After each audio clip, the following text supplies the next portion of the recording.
இவ்வளோ ப்ராப்ளம் இருக்கிறவங்க இவ்வளோ சூப்பராக பண்ணியிருக்காங்கன்றப்போ நல்ல கை கால் நல்லா இருக்கு, மைண்டு நல்லா இருக்கு. இப்போ நம்ம எவ்வளோ உழைக்கணும். இந்த மேக்கப்பில் பேட்ச் இருக்கு, க்ளோஸாக ஃபோன் வாங்கி பாருங்க. ஓகே, அவங்க சொல்லுவாங்க. சொல்லுங்கடா. ஹாய், நான் 14 இயர்ஸாக நான் மேக்கப் பண்ணிகிட்ருக்கேன். நான் நிறைய இடத்துல செமினாரும் அட்டெண்ட் பண்ணியிருக்கேன். எல்லாமே சின்ன சின்ன நுணுக்கங்கள் கற்றுருக்கேன். இங்கே மேம் கிட்ட வரணும்னு என்னுடைய ரொம்ப நாள் ஆசை. ஸோ ரீசெண்டாக எனக்கு ஒரு ஆக்சிடெண்ட் ஆகிடுச்சு. அதில் 1 மந்த்துக்கு மேலே நான் கோமா ஸ்டேஜில் இருந்தேன். எந்திரிச்சு நடக்கக்கூட முடியாத ஒரு ஸ்டேஜ். 3 மந்த் வந்துட்டு பெட் ரெஸ்ட்லேயே தான் இருந்தேன். ஸோ ரெக்கவர் ஆகிட்டு வந்தவுடனே என்னால் மைண்ட் டைவெர்ட் பண்ண முடியல. ஸோ அதனால தான் நான் என் ஃபீல்டு இதுக்குள்ளார நம்ம போயிட்டோம்னா கொஞ்சம் ரிலாக்ஸ் ஆகலாம். ஸோ அதையும் மீறி நான் நம்ம சேலம்லேயே வந்துட்டு ஒரு அகாடமியில் வந்துட்டு 30,000 நான் பே பண்ணேன். நான் வந்துட்டு ப்ராக்டிஸ் பண்ணுறப்ப வந்துட்டு கரெக்ஷன் சொல்கிறதுக்கு தான் ஸ்டாஃப் வந்துட்டு ஃபோன் எடுத்துகிட்டு போய் உட்காந்துருவாங்க. ஸோ எந்த கரெக்ஷனும் எனக்கு சொல்ல கிடையாது, எந்த ஒரு இன்ஃபர்மேஷனும் தெரியல. நான் ஒரு சின்ன டவுட் தான் அவங்கக்கிட்ட கேட்டேன். கன்சீலர் போட்டால் பேட்ச் வருது, ஏன் பேட்ச் வருது? அதுக்கு எனக்கு அங்கே கொஸ்டினே கிடைக்கல. மழுப்புனாங்க. ஆனால் மேம் கிட்ட நேற்றே எனக்கு அதுக்கான ஆன்சர் கிளியர் ஆச்சு, ஏன் அந்த மிஸ்டேக் வருது அப்படின்ட்டு. ஒரு சின்ன சின்ன நுணுக்கம் தான். இங்கே வந்து நான் வந்துட்டு இவ்வளோ பெஸ்ட்டாக எனக்கு வந்துட்டு அது ரொம்ப பெஸ்ட்டாக தான் எனக்கு இப்போ ஃபீல் ஆகுது. நான் உண்மையிலேயே மேமோடைய சப்போர்ட்டில் நிறையா பெஸ்ட்டாக கொடுத்துருக்கேன். நான் ஆக்சுவலாக மேம் மட்டும் சொல்ல முடியாது, இங்கே அகிலாக்கா அவங்க நிறையாவே ஹேர் வந்துட்டு நான் சும்மா நார்மலாக பண்ணிட்டு போயிடலாம் அப்படின்னு தான் நான் நினச்சேன். புல்லிங் வந்துட்டு நான் நிறைய ஸ்ட்ரகிள் ஃபேஸ் பண்ணேன். ஸோ அந்த அக்கா ரொம்ப ஈஸியாக நீ பேக் ஹோம் பண்ணு நான் சொல்கிறேன்னு சிம்பிளாக சொன்னாங்க. சிம்பிளாக ஒரு 2 லைன் சொன்னாங்க, டக்குன்னு அப்சர்வ் பண்ணி பண்ணிட்டேன். ஸோ இதே ஃபீல்டில் என்னை வந்துட்டு நீங்கள் மென்டலி டிஸ்டர்ப்டாக இருக்கீங்க, உங்களாலலாம் எதுவும் பண்ண முடியாதுங்க, வெயிட் பண்ணுங்கன்னு சொன்ன ப்ரொஃபஷனல்ஸ் நிறையா பேர் இங்கே இருக்காங்க. ஆக்சுவலாக 2 பேர்த்துக்கிட்ட இந்த வார்த்தையை நான் கேட்டேன் சேலம்லேயே. ஸோ இன்னைக்கு ஆக்சுவலி அவங்கள மென்டலி டிஸ்டர்பாக இருக்கீங்கன்னு எதனால சொன்னாங்கன்னா, அவங்க கோமா ஸ்டேஜ்க்கு போயிட்டாங்க. அவங்களால கை வந்து என்னன்னா அந்த மூவ்மெண்ட் வந்து எப்படி இருக்கும், ஆடும். ஓகே, அந்த ஃபோர்ஸ் ஆடும். ஓகே, என்கிட்ட வந்து அவங்க சொல்கிறாங்க ஃபர்ஸ்ட் டே ஈவினிங் இந்த மாதிரி மேம் நான் கோமா ஸ்டேஜ்க்கு போயிட்டேன், என் கை நடுங்குது, அதனால என்னால் ப்ராப்பராக மேக்கப் பண்ண முடியல, திரியாக வந்துச்சு. அந்த ஃபோட்டோ காட்டினாங்க அன்னைக்கு ஈவினிங் என்கிட்ட இந்த சுச்சுவேஷன் சொல்கிறாங்க. நான் சொன்னேன், நீங்கள் கை என்ன வேணால் நடுங்கட்டும், என்னுடைய 2023 பேட்ச்ல கோபிகான்னு ஒரு பொண்ணு வந்திருந்தா, அவளுக்கு வந்து டிஃபால்ட்டாவே கை வந்து ஷிவர் ஆகிற ப்ராப்ளம் இருக்கு. அப்படிப்பட்ட பொண்ணையே நான் போர்ட்ஃபோலியோ பண்ண வச்சுட்டேன். நீங்க வந்து உங்க மேல கான்ஃபிடென்ட் வைங்க. எப்படி அது நடுங்கனாலும் நம்மளுக்கு அந்த இன்ட்ரெஸ்ட் அந்த ஃபோக்கஸ் இருந்தா மேக்கப் வரும். உங்களுக்கு என்ன ஈஸி ப்ராடக்டை வச்சு மேக்கப் வந்து பண்ண முடியுமோ அதை நான் சொல்லித்தரேன். ஃபர்ஸ்ட் யாருக்கு என்ன வேணுமோ சைக்காலஜிக்கலாக அதை புரிஞ்சுக்கிட்டு அந்த ஈஸி மெத்தடை நம்ம பண்ண சொல்லி கொடுக்கணும். அதை நான் உங்களுக்கு பண்ணுறேன். நீங்கள் இந்த மேக்கப்பை லவ் பண்ணலன்னா இத்தனை ஸ்டேஜ் நீங்கள் வந்திருக்க மாட்டீங்க. உங்களுக்கு ஒரு நாள் போதும் மேக்கப் கற்றுக்க. அவங்க இல்லை மேம் எனக்கு நடுங்குற என் கையால் எப்படி என்னால் மேக்கப் பண்ண முடியுங்கிற நடுங்குற அதே கை நேற்று குரூப்பில் மேக்கப் பண்ணி போட்டாங்களே, மேக்கப் எப்படி இருந்துச்சு? அவங்க சிஸ்டரோடைய மேக்கப், அவங்களுடைய சிஸ்டரோடைய makeup before Chitra's makeup artist, after எப்படி இருக்கு இப்போ? அவங்க நேற்று போட்டோ அனுப்பாது. அப்ப எங்க இருக்கு கான்ஃபிடென்ட்? அந்த கான்ஃபிடென்ட் அவங்களுக்கு ஒருத்தவங்கள நம்ம எந்த அளவுக்கு தாழ்த்திக்கிட்டே போறோமோ முடியாது. நான் கொடுத்த கான்ஃபிடென்ட் அவங்களுக்கே அவங்க மேல நம்பிக்கை வந்திருக்கு. இவ்வளோ கான்ஃபிடென்ட் கொடுக்க நான் உங்களுக்கு இருக்க, நீங்க ஏன் பண்ண மாட்டேங்கிறீங்கன்றதுனால தான் உங்களுக்கு கொஸ்டின் பண்ணேன். இன்னைக்கு அவங்களுடைய அவுட் எப்படி இருக்கு? இருக்கா? அதுதான் நம்மளுக்கு வேணும். மேம் வந்துட்டு இவ்வளோ ரிஸ்க் எடுத்து ஒவ்வொருத்தையா அலைஞ்ச மாதிரி எல்லாம் எங்கேயுமே கிடைக்காது. ஏன் நான் வந்துட்டு இதுவரையும் ஒரு 12 செமினார் அட்டென்ட் பண்ணியிருக்கேன். ஒரு செமினாரில் கூட டீச்சர்ஸ் போய் அவங்க பக்கத்தில் நின்று இது பண்ணுங்க, அது எந்திரிச்சு ஓடுவாங்க. மாடலை கூப்பிட்டு ஓடுற நிறையா ஸ்டாப்ஸில் நான் நிறையா கிளைண்ட் நான் பார்த்துருக்கேன். ஸோ இங்கே எனக்கு டோட்டலாக டிஃப்ரெண்ட்டாக இருந்துச்சு. இவங்க போய் அதுக்கு அவ்வளோ எஃபெக்ட் போடுறாங்க. ஸோ அதுக்கான இதே இவங்களுக்கு தேவையில்லை, ஆனால் அவ்வளோ எஃபெக்ட் இவங்களோடது இருக்குது.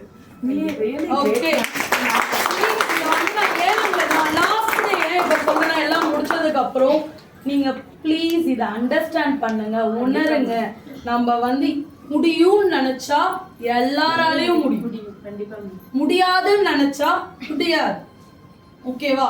கான்ஃபிடென்ட் தான் வேணும். நான் லட்டை தூக்கி கையில கொடுத்து இந்த ஃபவுண்டேஷன் தான்டா, இதை மட்டும் யூஸ் பண்ணு, இதை கண்ட்ரோல் பண்ண என்கிட்ட சொல்றாங்க. ஒரு பிராண்ட் கம்பெனி மேக்ஸ்மியா ஃபவுண்டேஷன் வழிதாமே நான் சொல்றேன். மேக்ஸ்மியா ஃபவுண்டேஷனோட ரீகோட் பவுடரை போட்டு அதை பேக்கிங் கொடுங்க, லாங் லாஸ்டிங் கிடைக்கும் நான் சொல்றேன்.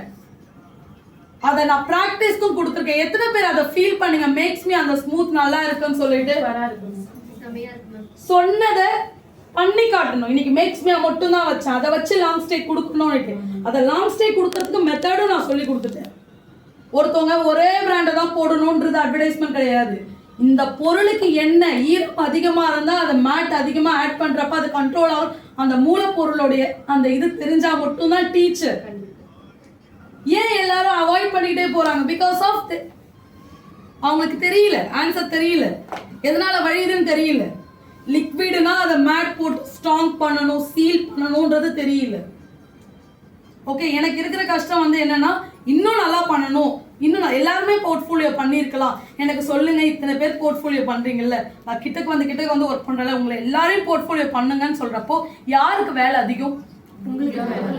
ஆனா இந்த வேலை அதிகமா இருந்தாலும் உங்களை பண்ணுங்க நான் எவ்வளவு ஃபோர்ஸ் பண்றேன். அது இன்னைக்கு நான் இல்லைன்னா உங்களால அடுத்தது பண்ண முடியாது. இன்னைக்கு ப்ராக்டிஸ் பண்ணவங்களால தான் அடுத்தது வந்து மேக்கப் ப்ராப்பரா பண்ணணும்ன்ற எண்ணம் வரும். இது நாங்க பணத்துக்காக பண்ற விஷயம் கிடையாது. சீரியஸா சொல்றேன், இந்த ஃபீல்ட லவ் பண்ணிட்டோம். எப்படி தெரியுமா, செத்தாலும் இந்த பிசினஸ் மறக்காதுன்னு சொல்லுவாங்களா, அந்த அளவுக்கு செத்தாலும் இந்த மேக்கப் மறக்காது. பிகாஸ் எங்க ரத்தத்தோட ஊறிடுச்சு. நாங்க பண்ணவே கூடாது, இதுக்கப்புறம் விட்டுடலாம் நினைச்சா கூட அந்த ஒரு மைண்ட் செட், ஐயோ துரோகம் பண்றோமோ. ஏன்னா இவ்வளோ நல்லவங்களா இருக்கிறதோட தான் கடவுள் எங்களை இவ்வளோ சோதிக்கிறாரான்னு தெரியாது. எல்லாருக்குமே பார்க்கறதுக்கு வந்து எங்களை வந்து ஈஸியா தெரியும், பட் நாம ஃபேஸ் பண்ற ஸ்ட்ரகிள்ஸ் அதிகம். எனக்கு வந்து பாத்தீங்கன்னா கிட்டத்தட்ட வந்து பாத்தீங்கன்னா 5 வயசு குழந்தை ஒருத்தவங்க இருக்கா, அண்ட் வந்து 7 வயசு குழந்தை ஒருத்தர் இருக்கா. வீட்டுல வந்து ஆஞ்சிஓ பண்ண மாமியார் இருக்காங்க. எங்க அம்மா வந்து வரக்குள்ள குழந்தைங்க ஸ்கூல்ல இருந்து வரக்குள்ள கீழே விழுந்துட்டாங்க. அண்ட் வந்து பாத்தீங்கன்னா எங்க மாமனாருக்கு கால் நடக்க முடியாது. பிரியா வந்து வீட்டுல ஃபேமிலியை விட்டுட்டு வந்திருக்கா. அவங்க வீட்டுக்காரர் அவங்க குழந்தைக்கு உடம்பு சரியில்லை. நாங்க இன்னைக்கு சேலம் வந்து அன்னைக்கு கிளம்பி வரப்ப இவ்வளோ சுச்சுவேஷன் எங்களுக்கு. ஆனா அங்க யாருமே அன்வான்டா போன் எடுத்து பேச மாட்டோம். பிகாஸ் இதுதான் எங்க ஒர்க். அவங்க போன் எடுத்து பாருங்க, அவங்க வீட்டுக்கார ட்ரிப்ஸ் ஏற்றிக்கிட்டு வீடியோ அனுப்பியிருக்காங்க. எல்லாருமே இது அவ்வளோ லவ் பண்றோம். புரியுதுங்களா? பிரியாவுக்கெல்லாம் காலு நிக்க முடியலன்னா கூட, ஏன்னா எனக்கு இடுப்பு வலி, நான் 5 நிமிஷம் ஆஃப்டர்நூன் போய் உட்காந்துட்டு வந்தேன். சாப்பிட்டுட்டு ஏஞ்சி உடனே ஓடி வந்துருச்சு அந்த பொண்ணு. கரெக்டா? எல்லாத்துக்குமே ரவுண்டிங்ல தான் இருக்கும். ஏன்னா 100% வந்து உங்க பக்கத்துலயே நிக்க முடியாது. ஏன்னா நான் எத்தனை பேர் என்ன நம்பி வந்திருக்கோங்க, எல்லாருக்கும் நான் ஈக்குவலா கொடுக்கணும். ஒரு பக்கம் நான் அதிகமா கொடுத்துருக்கலாம், ஒரு பக்கம் அவங்க கம்மியா கொடுத்துருக்கலாம். இதெல்லாம் எதுக்கு சொல்றேன்னா, ப்ளீஸ் அண்டர்ஸ்டாண்ட் பண்ணிக்கோங்க. வெள்ளாட்டுத்தனமா மேக்கப்புக்கு வராதீங்க. உங்களுக்கு வரலன்னா மேக்கப் ஃபீல்டை இதோட விட்டுருங்க. அப்படி கத்துக்கணும்னு நினைச்சீங்கன்னா ப்ளீஸ் ஹார்ட் ஒர்க் பண்ணுங்க. ஃபர்ஸ்ட் நோட் பண்ணுங்க, ஒரு ப்ரஷ்ஷை எந்த முனையில பிடிக்கிறாங்க, எப்படி பிளெண்ட் பண்றாங்க, அந்த கை லெஃப்ட் போதா ரைட்டு போதா, அந்த லேஷ் இங்க கைய வைக்கிறாங்களா இங்க கைய வைக்கிறாங்களா, கண்ணை இப்படி போ சொல்லுதா இப்படி போ சொல்லுதா, அந்த நுணுக்கங்கள் ஃபாலோ பண்ணுங்க. 100 வாட்டி ஒரே வீடியோவை ரீடேக் பண்ணி பாருங்க. அப்படி ரீடேக் பண்ண பர்சன்ஸ் தான் நாங்க எல்லாமே. ஒரு வீடியோவை 100 வாட்டி பார்த்துருக்கேன், பைத்தியம் மாதிரி. புரியுதா? ஒரு சின்ன நோஸ் கான்டோர், இன்னைக்கு நான் கான்டோருக்கு நான் ஏன் இம்பார்ட்டன்ஸ் கொடுக்குறேன்னா 100 வாட்டி பார்ப்பேன். ஏன்னா அன்னைக்கு என் ஸ்டேஜ் எங்கிட்ட காசு கிடையாது. வீடியோஸை பார்த்து கற்றுக்கிற ஒரு ஸ்டேஜில் இருந்தோம். 10 ரூபா கிடையாது என்கிட்ட. அந்த ஸ்டேஜில் 100 வாட்டி வீடியோ ரீடேக். கையை பிடிச்சி யாரும் சொல்லி கொடுக்கல. இதெல்லாம் தானா வந்த மேக்கப். அதுக்கப்புறம் அப்டேட் பண்ணிக்கிட்டோம். புரியுதா? அந்த அப்டேட்டுக்கு அப்புறம் நாங்கள் இன்னைக்கு ஒரு மென்டாரா இருக்கோம். அதனால யாரும் வந்து கையை தூக்கி இது பண்ண மாட்டாங்க. வாழைப்பழத்தை உரிப்பாங்களே தவிர உரிச்சு வாயில வைக்கணும். அப்படியே வாயில வைக்கிறோம்னா கூட அதை விழுங்க கஷ்டமா இருக்குன்னா ஒண்ணுமே பண்ண முடியாது. ப்ளீஸ் இந்த ஃபீல்டை விட்டு போயிடுங்க. கஷ்டப்படுங்க, தூங்காதீங்க, நைட்டு பகல் தூங்காதீங்க, வர்ற வரைக்கும் தூங்கக்கூடாது. அது எப்படி நிம்மதியா தூங்குவீங்க? ஏஞ்சாலும் மேக்கப், தூங்கினாலும் மேக்கப். அப்படி என்னைக்கு இங்க ரிஜிஸ்டர் ஆகுதோ அன்னைக்குதான் நீங்க வந்து அடுத்த மென்டாரா ஆவீங்க. புரிஞ்சுதா? வரல, நான் போன இடத்துல கத்துக்கல, எனக்கு வரலன்ட்டு கத்துக்கல. உனக்கு ஒரு ஜஸ்ட் சொல்லிட்டாங்க இதுதான் ஃபார்முலான்ட்டு. அந்த ஃபார்முலாவை தப்பு பண்றியா, கரெக்ட் பண்ணி, எப்படியாவது கரெக்ட் பண்ணி நீயே அதுக்கு கண்டுபிடி. நீ கண்டுபிடிக்கிற ரிசல்ட் தான் உனக்கு லாங் லாஸ்டிங் கொடுக்கும். வர்ற வரைக்கும் ட்ரை பண்ணு. 100 வாட்டி தோத்தாலும் பரவாயில்ல, 100 வாட்டி அழைச்சு போட்டாலும் பரவாயில்ல, ஆனா கரெக்டா போடுற வரைக்கும் போடுங்க. இந்த ஃபீல்டை லவ் பண்ணி பண்ணீங்கன்னா மட்டும்தான் வரும். ஏனோ தானோ இன்னைக்கு முடிச்சுட்டு 1 லட்ச ரூபா 2 லட்ச ரூபா நீ என்ன நல்லா பண்ணாலும் மார்க்கெட்டிங்க்கு நீ லட்சக்கணக்கில் செலவு பண்ணாதான் நீ பொழைப்ப. புரியுதா?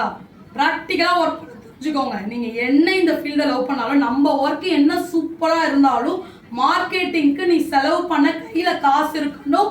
உன் டைமை வேஸ்ட் பண்ணி நீ வீடியோ எடுக்க நீ டைமை வேஸ்ட் பண்ணணும். புரியுதா? என்ன நம்ம குழந்தைங்களை விடணும், நம்ம வீடியோ எடுத்து போடணும், நம்ம அதுக்காக பேசணும், அதுக்காக மோட்டிவேஷன்ஸ் பண்ணணும், நிறைய விஷயங்கள் இருக்கு. இத்தனை விஷயங்களும் எல்லாத்தையும் ஃபேமிலி ஒன்று நம்ம எப்படி ஃபேமிலி நாங்கள் விட்டுட்டு வந்தோம் பார்த்தீங்களா?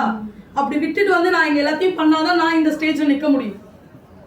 குழந்தை வேணும், மாமனார் வேணும், மாமியார் வேணும், மாமியார் திட்டுவாங்க, இவங்க திட்டுவாங்க, இவங்க திட்டெல்லாம் தாங்கிட்டு தான் ஐயோ எங்களை திட்டு வாங்குறேன், எனக்கு திட்டு வாங்காம இருக்கணும். உனக்கு திட்டு வாங்காம இருக்கணும்னா அவங்க போக்குக்கு போயிடும், நீ இந்த இண்டஸ்ட்ரிக்கு வராது. ஏன் லெவல் வரணும்னா எல்லாத்தையும் விட்டு தான் வரணும், விட்டாதான் வர முடியும். எல்லாத்தையும் சேர்ந்து கேரி ஆன் பண்ணணும்னா சேஃபர் ஜோன் இருக்கணும்னா என்ன பண்ணணும்? ஜஸ்ட் ஒரு பிரைடல் மேக்கப் பண்ணா மட்டும் போதும். அதுக்கு என்ன கான்டாக்டோ, அதுக்கு யார்கிட்ட என்ன இருக்கோ அதை மட்டும் நீ பார்த்துட்டு போயிடணும். பிரைடல் மேக்கப் பண்ணால் மாதம் 2 மேக்கப் வந்துச்சுன்னா 10,000 ரூபா 15,000 ரூபா சம்பாதிப்பீங்க. என்னடா இவங்க மட்டும் இந்த ஸ்டேஜில் இருக்கணும், அதுக்கு அவங்க கஷ்டப்பட்டுருக்கும், உழைச்சிருக்கும், ஈஸியாக எதுவும் கிடைக்காது. புரிஞ்சுதா? இவங்களால முடியும்னா முடியும். நான் இவங்களை கூப்பிட்டு நிற்க வச்ச ஒரே ரீசன் என்னன்னா இவங்களால பண்ண முடிஞ்சிருக்கு, அவுட்புட் நல்லா வந்திருக்கு. அவங்க நேற்றும் ப்ராக்டிஸ் பண்ணியிருக்காங்க, இன்றைக்கும் பண்ணியிருக்காங்க. இங்கேருந்து 20 நிமிஷம் to 1 hour ட்ராவலடா, ½ an hour travel. பேக்கை தூக்கிட்டு வராங்க, தூக்கிட்டு போகிறாங்க, எல்லாம் பண்ணிட்டு தான் இருக்காங்க. கரெக்டாக அவங்களால முடியும்னா உங்களாலே முடியும். ஏன்னா நம்ம கை கால்லாம் நல்லா தான் இருக்கு, நம்மளுக்கு அந்தளவு ஒன்றும் கஷ்டம் இல்லையே. நம்ம ஸ்டேபிளாக இருக்கும், கை நடுக்கம் கிடையாது, எதுவும் கிடையாது. அப்போ நம்மளால பண்ணணும்ல, அப்போ நம்ம தான் ப்ராக்டிஸ் பண்ணணும். அவங்களால கரெக்டாக லிப்ஸ்டிக் ஷேட் வந்து லிப்ஸ்டிக், ஐ ஷேடோ, லைனர் கொடுக்க முடியுதுன்னா நம்மளாலே கொடுக்க முடியணும். புரிஞ்சுதா?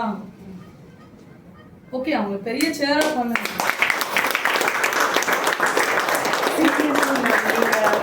3 monthsல நீங்க இங்க வருவீங்கன்னு நான் எதிர்பார்க்கவே இல்லை.